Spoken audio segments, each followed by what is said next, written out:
Success born from the dust. Great Ark Farm. Great morning mga kabaka. Arnel Corpus po mula po dito sa Great Ark Farm. Buwabati po sa inyo ng isang magandang araw. So sa previous video po natin mga kabaka ay napag-usapan po natin kung paano po natin mapataas yung survival po ng ating bagong panganak na guya. So ngayon din po ay i-discuss po natin kung ano po yung dapat nating gawin para i-boost din po yung health po ng inahin nating baka. Mahalaga po na maalagaan natin yung bagong panganak po natin ng mga baka dahil para po ma-ensure po natin ang kanilang maayos na pangangatawan at para ma-maintain po natin yung kanilang productivity. So ito po yung mga key practices na dapat po nating titingnan. Unang-una po dyan ay yung immediate post-calving care po sa nanay. So titingnan po natin, obserbahan po natin, lumabas po ba yung kanyang placenta sa loob po ba ng 12 hours after na nanganak? Wala po bang excessive bleeding? Yan po yung mga dapat nating tingnan. Kung kinakailangan, mag-provide po tayo ng assistance during delivery kung kinakailangan para po hindi po na-overstress. Pero kung kaya po niya, ay wag na po nating pakikialaman. Ang pangalawa po dyan ay yung nutrition. Mahalaga po lagi na mabigyan po ng maayos na pagkain. Yung balanced diet po yung ating bagong panganak na baka.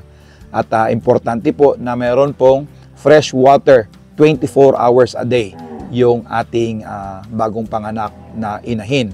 At ang pangatlo po dyan ay yung mineral and vitamin supplementation. Lalong-lalo na nga po yung calcium and phosphorus para po ma-prevent yung metabolic disorder such as fever. Kailangan din po ng trace minerals katulad po ng selenium, zinc, and copper to support immune function and overall health. At ang pang-apat po dyan ay yung other health. Pag-alaga po sa kanyang didi para po maiwasan ang mastitis at saka yung pag-alaga nga po kung kinakailangan ay mag-apply po ng teat dip or spray pagkatapos po ng milking para po ma-reduce po yung bacterial infection. Ito po normally ay ginagawa po sa mga milking cows.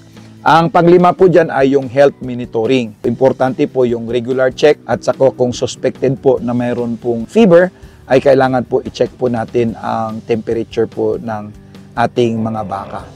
At ang pang-anim po dyan ay yung pain management. Ang nire-recommend po natin dito ay humingi po kayo ng payo mula po sa inyong mga veterinarian kung kinakailangan po magbigay po tayo ng anti-inflammatory para po siguraduhin natin ang comfort ng ating mga baka. Pangpito dyan, yung reproductive health. Tingnan po natin kung mayroong urethane infection or other reproductive issues na kailangan po magamot natin ito kaagad. Dapat po ay yung ating breeding management. Mag-plan po tayo ng maayos na breeding interval para mabigyan po ng adequate time na makarecover po ang ating mga baka para po sa kanyang next na pagbubuntis. Pangwalo dyan ay yung stress reduction, katulad din po ng guya. Dapat mag-provide po tayo ng calm environment at saka dapat maayos po ang ating cattle handling technique. Ang pang-siyam po ay ang parasite control.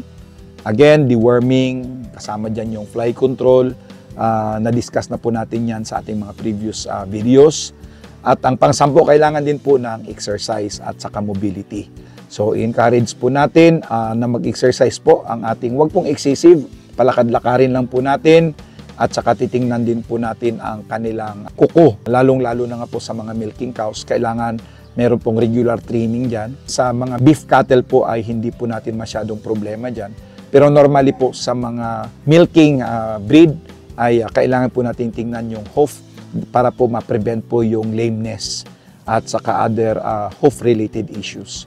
At panghuli po dyan ay yung record keeping. So katulad din po ng guya, kailangan i-record po natin yung treatments, calving history, at saka para ma-monitor po natin yung trend. Yan lang po. Sa pamagitan po ng maayos na ganitong practice ay ma-enhance po natin ang health at saka recovery pagkatapos po manganak ng ating mga inahing baka kung saan po ay ito po'y magbigay sa atin ng overall na productivity at maayos po na well-being ng ating inahing baka. So again, sa ngalan po ng ating partner, si Pastor Julius Paler, kami po ay patuloy na humihingi ng suporta. Paki-like, share, and follow po ang aming page sa YouTube at saka sa Facebook, Great Ark Farm ni Kabakang Arnel. Maraming salamat po at pagpalain po tayo ng Panginoon. Cultivating hope.